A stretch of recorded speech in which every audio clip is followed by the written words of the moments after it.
ظہور کی جتنی علامات لکھی ہوئی ہیں، یہ ہوگا یہ ہوگا یہ ہوگا یہ ہوگا یہ ہوگا، اتنی واضح نشانیاں لکھی ہوئی، اتنی واضح نشانیاں لکھی ہوئی کہ جمادی الثانی کے نصف سے بارشیں شروع ہوں گی اور رجب کے نصف تک آئیں گی. اتنی بارشیں ہوں گی، اتنی بارشیں ہوں گی، اتنی بارشیں ہوں گی کہ قبروں میں ہڈیوں کے اوپر گوشت آنا شروع ہو جائے گا. واضح نشانی. پھر رجب کے بعد پھر وہ ایک ایسا رمضان آئے گا کہ اس رمضان کے اندر واضح نشانی فرامین جتنی بھی غیبت کی کتابیں اٹھا جتنی غیبت کی کتابیں اٹھا کر کہ وہ رمضان ایسا ہوگا کہ اس رمضان میں پہلے چاند گرہن ہوگا، پھر سورج گرہن ہوگا. مولا فرماتے کہ اس رمضان میں جب شب قدر کے اعمال کر لو تو اعمال کرنے کے بعد اپنے گھروں کی کھڑکیاں بند کر لینا اور شیشے کے قریب نہ رہنا. ایک زوردار دھماکہ ہوگا، زمین لرز جائے گی. آج کے دور کی یہ عالمی جنگوں کی پیشن گوئی ہے. عالمی جنگیں شروع ہو جائیں گی. واضح ترین حدیث کی کتابوں میں کون سا ملک کس پہ حملہ کرے گا، کون سا ملک کس پہ حملہ کرے گا، کون سا ملک کس پہ حملہ کرے گا، ایسی افراتفری کا عالم ہو جائے گا. ایران کی حکومت 7 حصوں میں تقسیم ہو جائے گی اور ایران سمٹ کے خراسان میں آ جائے گا. جو ایران خراسان میں سمٹ کے آ جائے گا تو اس وقت معصوم فرماتے ہیں کہ شب عاشور ہوگی. شب عاشور کو خراسان سے سیاہ پرچموں کے ساتھ 10,000 کا لشکر مکہ کی طرف بڑھنا شروع ہوگا اور ایک خراسانی ہے جس کی قیادت میں اٹھے گا. جب میں نے یہ نشانی پڑھی تو میں نے دیکھنا شروع کر دیا کس ملک کا پرچم میں سیاہ ہے. مجھے نیلے پیلے سبز پرچم نظر آئے، ایک ہی نظر آیا کہ سیاہ پرچم صرف عباس کا ہے.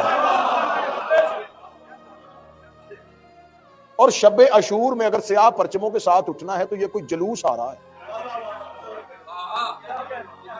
جو مکہ کی جانب بڑھے. عاشور کی صبح کتابیں کہتی ہیں کہ یہ نصف شب سے لے کے اول وقت تک کا ٹائم ہوگا. عاشور کا دن ہوگا، بروز جمعہ ہوگا. مکہ کی پہاڑیوں سے میرے آقا و مولا چلتے ہوئے آئیں گے اور بیت اللہ کے ساتھ ٹیک لگا کے کھڑے ہوں گے اور آواز دے کے کہیں گے انا حجت اللہ علی العرش، میں زمین پر اللہ کی حجت ہوں. انسانیت 3 گروہوں میں بٹ جائے گی. پہلے وہ ہیں جو یہ کہیں گے کہ یہ امام کی آواز ہی نہیں ہے. دوسرے وہ ہیں جو یہ کہیں گے کہ ضروری امور سر انجام دیں اور پھر امام تک پہنچیں. تیسرے وہ ہیں کہ جو ہی امام کی آواز آئے گی انا حجت اللہ علی العرش تو لبیک کہہ کے اٹھیں گے. پہلا گھر میں ہوگا، دوسرا مکے میں ہوگا. وہ امام تک پہنچ جائیں گے.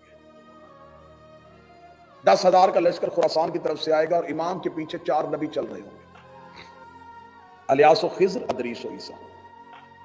یہ امام کے ساتھ ہوں گے. میرے مالک مکہ سے اپنے قیام کو شروع کریں گے اور بیت اللہ پہ اذان. بیت اللہ پہ میرا آقا و میرا مولا میرا وارث اذان دے گا. حضرت عیسیٰ زمین پہ اتر آئیں گے. حضرت عیسیٰ کا زمین پہ اترنا، خدا نے عیسیٰ کو زندہ اس لیے رکھا ہے کہ زمین پہ اکثریت پہ عیسائیوں کی حکومت ہوگی. پوری زمین کے اکثریتی حصے پہ عیسائیوں کی حکومت ہوگی. جناب عیسیٰ جب زمین پہ آ کے کہیں گے کہ میں خدا کا بیٹا نہیں، یہ میرا امام ہے، عیسائی ایک لمحے میں اپنا عقیدہ بدلیں گے اور مہدی کے قدموں میں اپنا سر رکھ دیں گے. شک نہیں کریں گے، سوال نہیں کریں گے، پوچھیں گے نہیں. کل کی مجلس میں اگر وضاحت ہو سکی تو میں پوری نشانیوں کے ساتھ ایک ایک تاریخی اعتبار کے ساتھ کون کون سا ملک، اور انشاءاللہ کل دن میں ٹھیک 2:30 بجے میں ممبر پہ آؤں گا اور آپ کے سامنے یہ نماز عشق ادا کی جائے گی. میرے آقا مولا مکہ سے چلنا شروع ہوں گے. لشکر امام کے ساتھ ملنا شروع ہو جائیں گے. وقت کا امام خانہ کعبہ کو گرائے گا. یہاں پر آ کے جیسے آپ چپ ہوئے ہیں کچھ لوگ، اس لیے میں تو کہہ رہا ہوں تیاری پوری ہونی چاہیے، نشانیاں پہلے پتہ ہونی چاہیے. جو ہی کعبہ گرنا شروع ہوگا لوگ کہیں گے یہ امام نہیں ہے. امام ہوتا تو کعبے کو گراتا.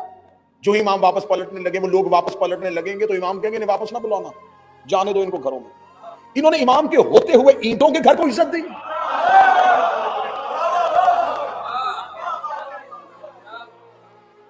امام کے ہوتے اینٹوں کے گھر کو عزت دی.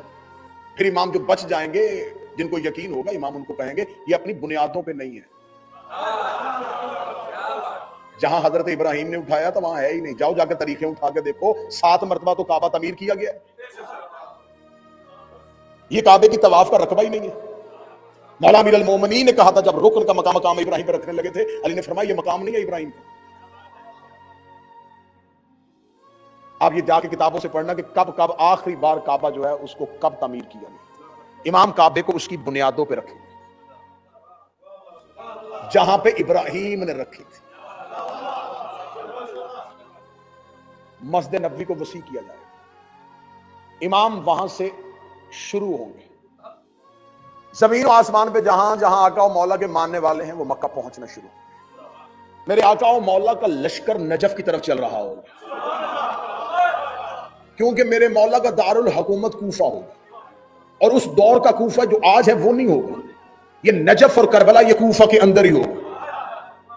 میرے مولا چل رہے ہوں گے اور وادی بیضا پہ جا کے گمسان کا رن پڑے گا، سامنے سے ابلیس اپنے پورے لشکر کے ساتھ مہدی کا رستہ روکے گا، امام بڑھ رہے ہوں گے اور وادی بیضا کے قریب امام پہنچ چکے ہوں گے، گھمسان کا رن ہوگا، امام کے ساتھ 4 انبیاء ہوں گے، امام کے ساتھ 313 صحابہ ہوں گے، امام کے ساتھ 10,000 کا لشکر خراسان سے آئے گا، 12,000 کا یمن سے آئے گا، لاکھوں کا ہجوم امام کے ساتھ ہوگا۔ وادی بیضا میں دوپہر کے وقت جنگ شروع ہوگی اور رات چھانے کے قریب ہو جائے گی، ایسے تلواروں کے ساتھ تلواریں اور شعلے آسمان کی طرف جا رہے ہوں گے، یہ ابلیس پہنچے گا، ابلیس پہنچ کے امام کا رستہ روکے گا، ادھر سے سفیانی کا خروج ہو جائے گا، یمانی کا خروج ہو جائے گا، دجال کا خروج ہو جائے گا، امام جنگ کر رہے ہوں گے، یا پیچھے سے ایک آواز آئے گی مہدی تلوار نکال میں آ گیا ہوں۔ لشکر کہے گا مولا یہ کس کی آواز ہے؟ فرمایا حسین کا علمدار عباس آ گیا ہے، حسین کا علمدار عباس آ گیا ہے۔ حضرت ابوالفضل عباس اپنی تلوار کو نیام سے نکالے ہوئے اشل پہ سین رکھے ہوئے عباس آ کے مہدی کے لشکر کا علم اٹھائے گے، مہدی کے لشکر کا علم اٹھا کے حضرت عباس اس وادی بیضا میں خمسان کے رن میں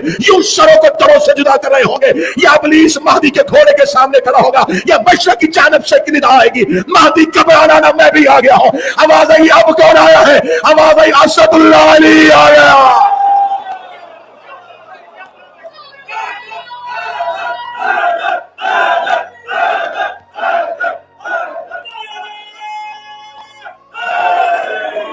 کربلا سے ایک لشکر لے کے حسین اٹھے گا، 72 تلواروں کو علم کیے ہوئے، ہزاروں کا لشکر کریم کربلا کے پیچھے۔ اب میں یہاں تک آخری جملہ کہوں گا اور یہیں آقا فضائل کو لے گا۔ ہر مظلوم اپنے ظالم سے بدلہ لے گا، ہر مقتول اپنے قاتل سے بدلہ لے گا۔ میرا آقا، میرا مولا، میرا صاحب الاصل سب سے پہلی بیعت جبریل آ کے میرے مولا کے ہاتھ پہ کرے گا۔ کل کا دن یہاں پر ہو، جتنے حوالے لینا چاہنا لے لینا، لیکن شک نہ کرنا تمہیں حسین کا واسطہ۔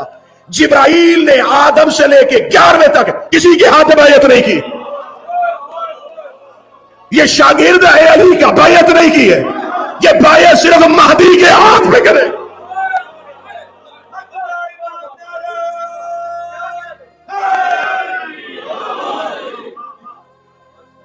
منصور فرشتہ 4000 کا لشکر لے کے کربلا سے نکلے گا، ملائکہ کا۔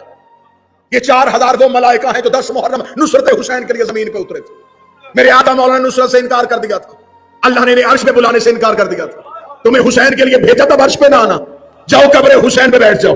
یہ 4000 فرشتے آج بھی منصور فرشتے کے ساتھ قبر حسین پہ بیٹھے، آج بھی منصور فرشتہ کربلا کے باہر حسین کے زائرین کا استقبال کرتا ہے، آج بھی وہ 4000 ملائکہ زمین و آسمان کے درمیان حسین کی قبر پہ بیٹھے ہوئے اپنے بالوں کو بکھیرے ہوئے حسین پہ گریہ و ماتم کر رہے ہیں، اور حسین پہ صدائے استغاثہ اور صدائے نصرت پہ لبیک کہہ رہے ہیں۔ جو ہی میرے آقا مولا کے منصور فرشتہ 4000 ملائکہ کے ساتھ الیاس، خضر، ادریس و عیسیٰ، 313 اصحاب، 12000، 10000، 6000، 80000، 1,00,000، 60,000، یہ تمام خروج کرتے کرتے امام کے لشکر میں مل جائیں گے۔ ہر ایک مظلوم اپنے ظالم سے بدلہ لے گا، موسیٰ فرعون سے بدلہ لے گا، ابراہیم نمرود سے بدلہ لے گا، ہر مقتول اپنے قاتل کو قبر سے نکالے گا، جیسے اس نے اسے مارا تھا ویسے وہ اسے مارے گا۔ لو تمہارے یقین کے لیے قرآن سر پہ رکھ لیتا ہوں، ابلیس کے پشت پہ آگے میرا مولا علی نیزہ مارے گا۔ اب مجھ پہ سوال کرو کہ حق بنتا تھا علی کا کہ ابن ملجم کو قتل کرتا، اس نے ابلیس کو کیوں مارا؟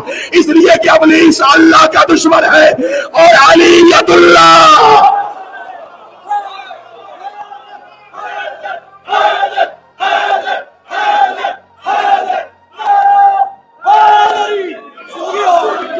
اللہ کے دشمن سے بدلا،